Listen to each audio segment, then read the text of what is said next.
नमस्कार दोस्तों, मैं यशस्पाल।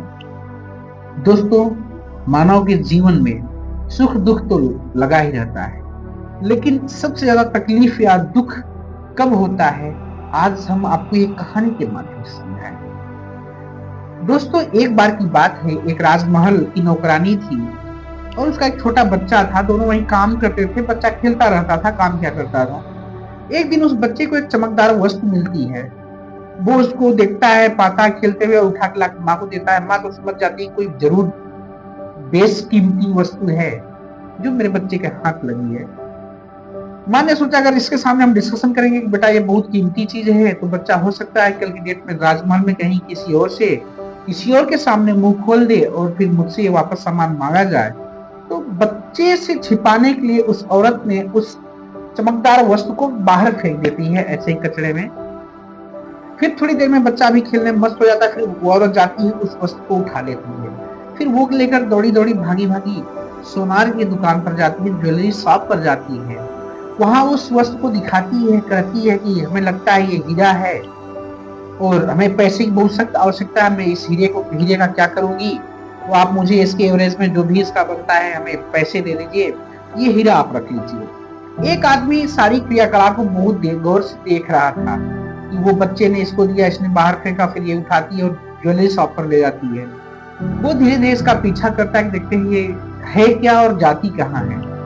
फिर उस सुनार ने देखा, बोला अरे क्या तुम कोई भी सामान, कांच का टुकड़ा है उठा के आ गई है, कुछ नहीं हीरा उड़ा, जाओ, कुछ नहीं इसकी औकात। सुनार तो समझदार था, वो समझ गया ये तो रियल में हीरा ही लग रहा है। लेकिन उसको भी थोड़ा सा डाउट था, फिर भी उसने उठाकर औरत के हाथ से उस चमकदार वस्तु को, हीरे को उठाकर वैसे बाहर फेंक दिया और बोला हटाओ, ये कांच का टुकड़ा है, इसका कुछ नहीं मिलेगा, 1 भी रुपए।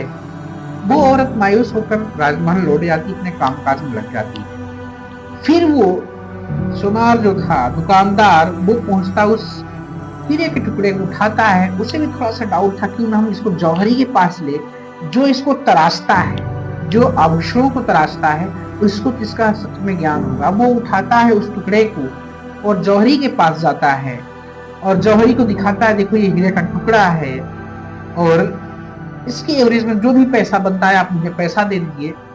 हम क्या करेंगे, इसका आभूषण तो है नहीं कि मैं बेच दूंगा, इसको तो बनाना पड़ेगा, उसका काम आपका है, आप जौहरी हो तो इसको तराशो, अच्छे से बनाओ, आप बेच लेना, मुझे आप इसके एवरेज में जो भी पैसा हो दे दीजिए। वो आदमी जो एक देख रहा था उस औरत को, धीरे धीरे इसके भी पीछे लग जाता है और वहां तक जाता है, देखता है। जौहरी भी समझ गया कि इस दुकानदार को इसकी पूरी गारंटी के साथ इसको नहीं पता कि ये शीशा है कि हीरा है।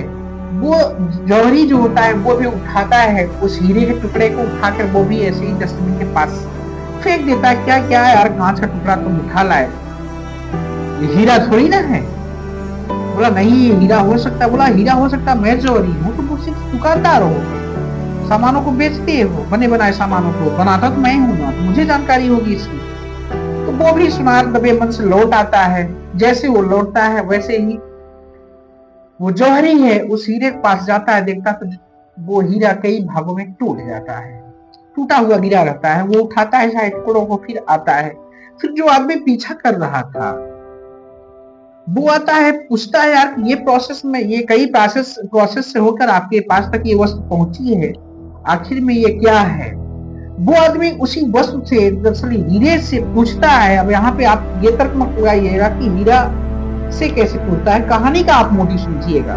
जो आदमी पीछा कर रहा था वो हीरे से पूछता है कि उस औरत ने जब आपको फेंका, पथरीली जमीन पे आप नहीं टूटे, फिर सुनार ने आपको फेंका, फिर भी आप नहीं टूटे। सुनार दरअसल यहाँ दुकानदार से मतलब है, फिर भी आप नहीं टूटे।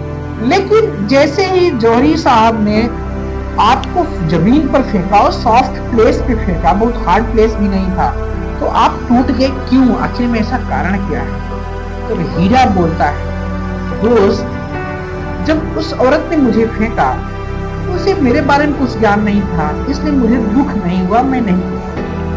जब सुनार ने भी फेंका मुझे, तो वो तो सिर्फ बेचता था, दुकानदार है, वो सामान को लिया था, बेचता है, उसको भी उतनी अच्छाई से मेरे बारे में नहीं पता था। उसने मुझे फेंका, फिर भी मुझे तकलीफ नहीं हुई, इसलिए क्योंकि उसे भी मेरे बारे में अच्छे ढंग से मालूम नहीं है। लेकिन जब जौहरी ने मुझे फेंका तब मुझे सबसे ज्यादा दुख और तकलीफ हुई। क्यों? क्योंकि यही तो मेरा अपना है, यही तो मुझे तराशता है और यही तो मुझे बनाता है। ये मुझे जानबूझकर फेंका, इसको मालूम था कि मैं हीरा हूं, इसलिए मुझे बहुत ज्यादा तकलीफ हुई क्योंकि मेरा अपना ही मुझे अवॉइड कर रहा है, मुझे फेंक रहा है, मेरी कीमत नहीं पहचान रहा है, पहचानते हुए भी अपरिचित बन रहा है मुझसे। जब इसने मुझे फेंका तब मुझे बहुत दुख हुआ, बहुत तकलीफ हुआ, इसलिए मैं टूटा। दोस्तों, यह सिर्फ हीरे की बात नहीं है, ये हम सभी मानव पर लागू होता है कि जब कोई अपना मुझे ठुकराता है, वो भी जानबूझकर, सब कुछ मेरे बारे में जानता है, मुझे अच्छे से पहचानता है। जब कोई मेरा अपना सब कुछ जानते हुए मुझे अपने से मतलब अपने आप को अच्छे ढंग से पहचानते हुए जब कोई मेरा अपना फेंकता है, अवॉइड करता है या धक्के देता है, कारता है, दोस्त, सबसे ज्यादा चोट लगती है। तो कहानी का यही मोटिव रहा दोस्तों, जब कोई अपना मुझे अवॉइड करता है, पहचानने से इनकार कर देता है, तब ही किसी भी इंसान को सबसे गहरा सदमा, चोट या दिल को चोट लगती है। तो दोस्तों, कभी भी इस प्रकार अपनों के साथ जाने अनजाने में ना करें। यही रहा इस कहानी का मोटिव। यदि कहानी आपको अच्छी लगी हो तो वीडियो को लाइक करिएगा, मुझे फॉलो करने का प्रयास कीजिएगा। मिलते हैं अपने नेक्स्ट वीडियो में, तब तक के लिए नमस्कार, जय हिंद।